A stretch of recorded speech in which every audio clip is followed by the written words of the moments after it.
My name is Shaggy, the Opinionated Hippie, and this is part 10 of what I hope is a never ending review and ranking of the Grateful Dead's Dave's Picks, an archival release series of complete shows, or as complete as shows as possible, spanning the Dead's career. Though we have mostly 70 shows in the first 10. We had one 80 show.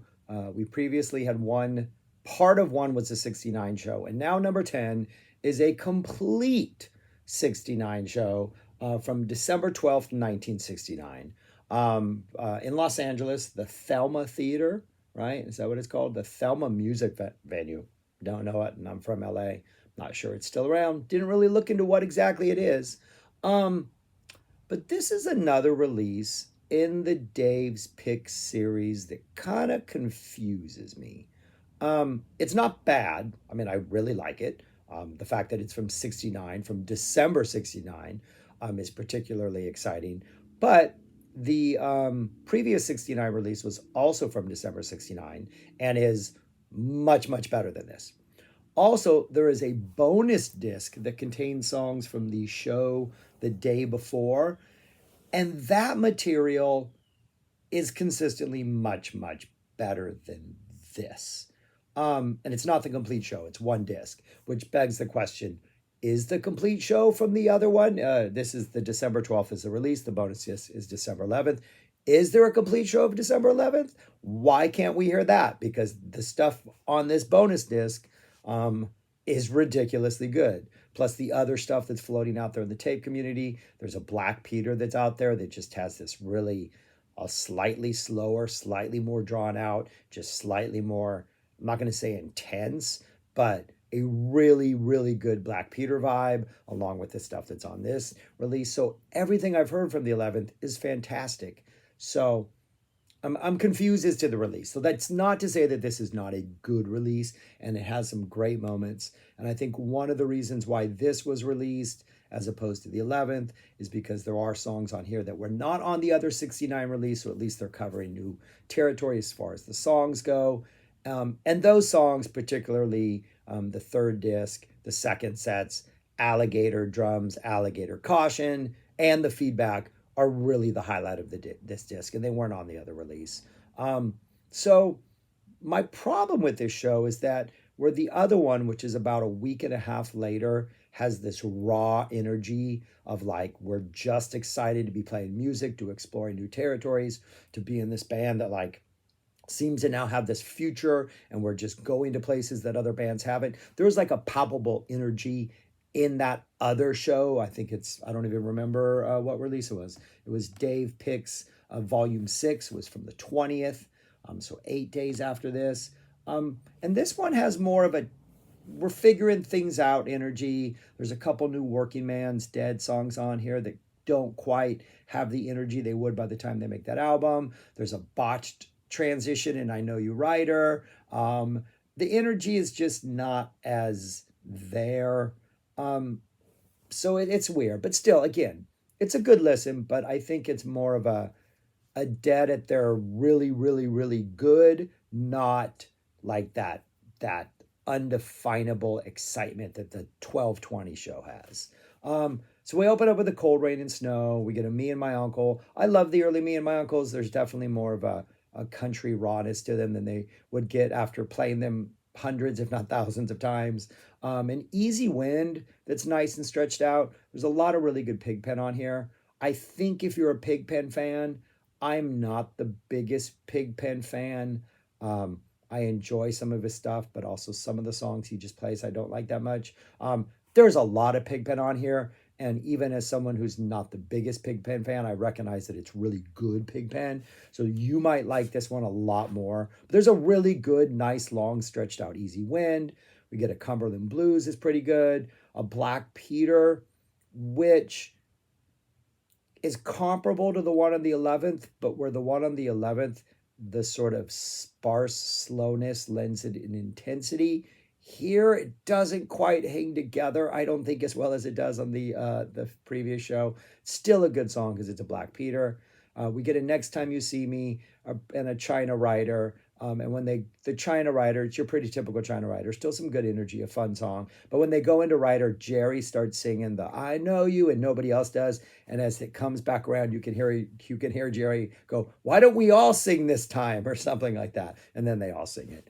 Just a fun little moment. And then that's all of disc one. And then disc two is the end of the first set, which is a 31-minute Turn on Your Love Light.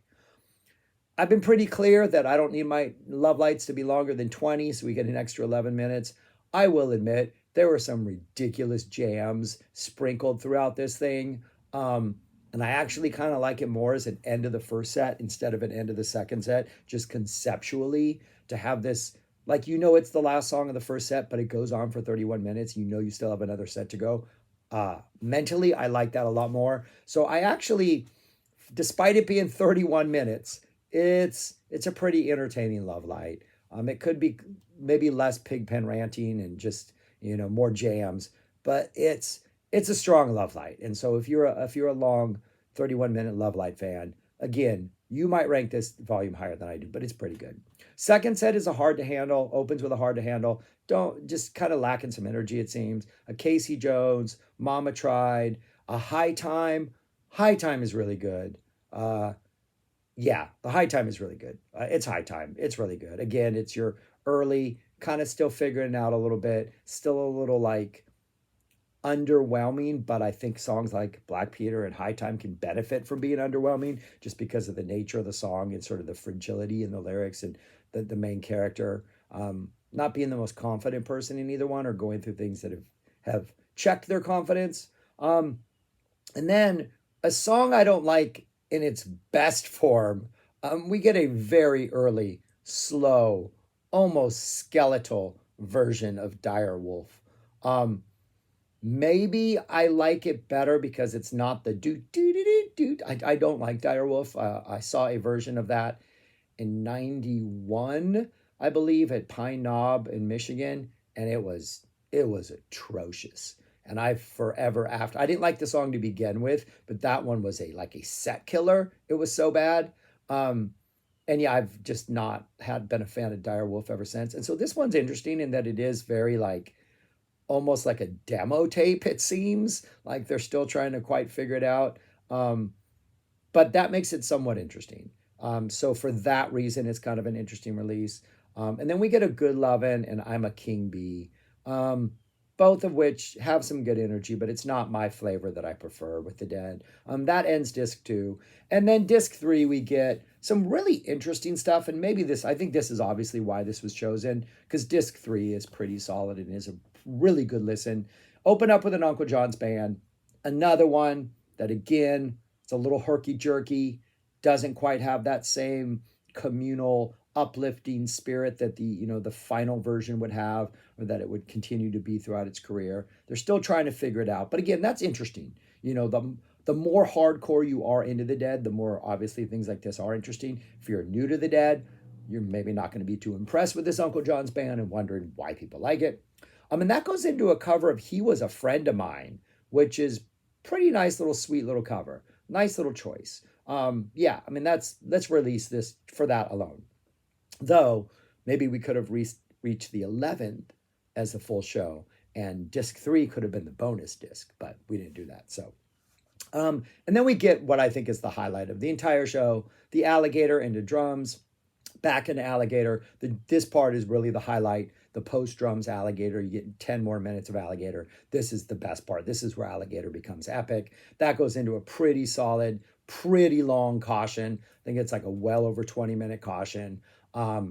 And even, the Alligator jam just takes forever. And then once we get into caution, it takes forever to get to the vocals, which is great. They are taking their time on this. And this era, while I can't say the heights are ridiculously high during the caution, the fact that the sort of casual energy of some of the show benefits this caution because it just kind of gets stretched out and kind of simmers a little longer. It's definitely not like your highest energy caution, but it's a really enjoyable ride.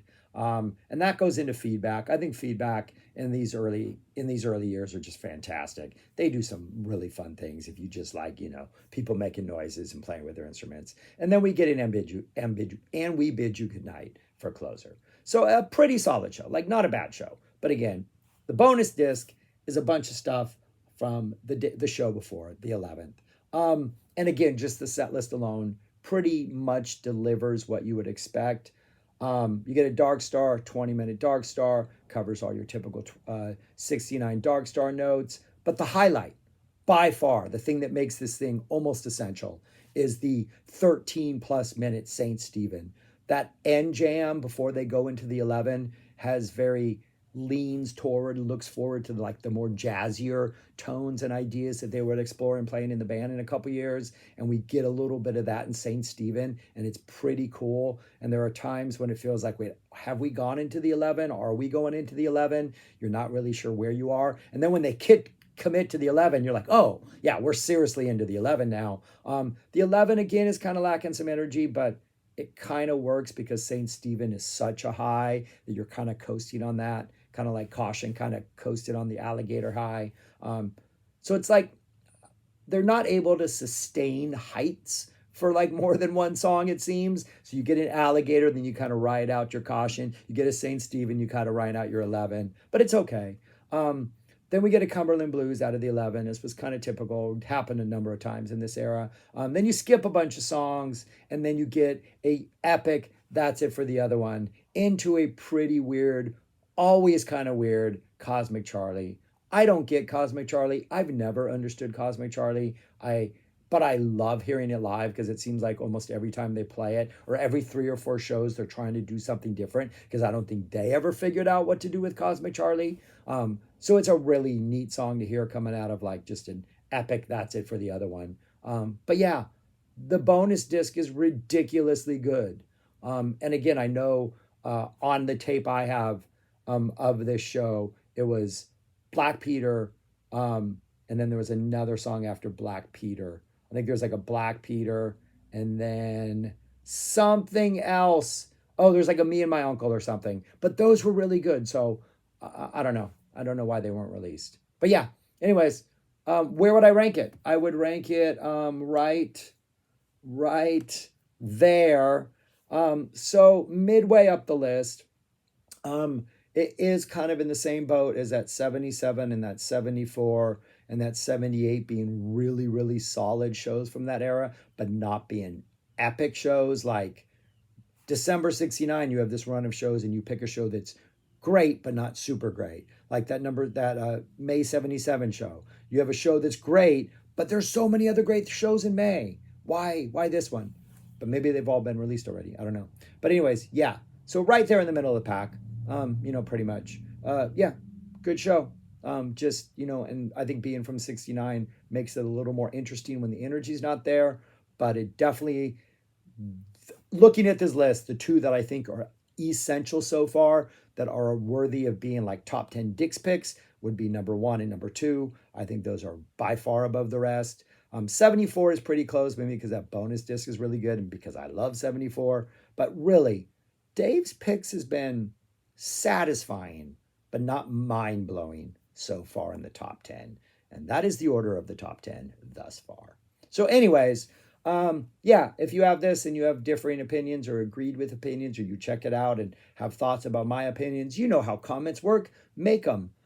Share, subscribe if you aren't subscribed, like, whatever else you want to do. But more importantly, and most importantly, go listen to music, people, because according to the President of the United States, we are closer to nuclear Armageddon at this day than we have been in 60 years. So listen to as much music as you can while you can, people. Because I don't know if records will spin in a nuclear holocaust. I don't know. We'll find out. Hopefully never. All right, that's it. Sorry to end on a depressing note, but go enjoy some good music. Peace, y'all, and talk to you later.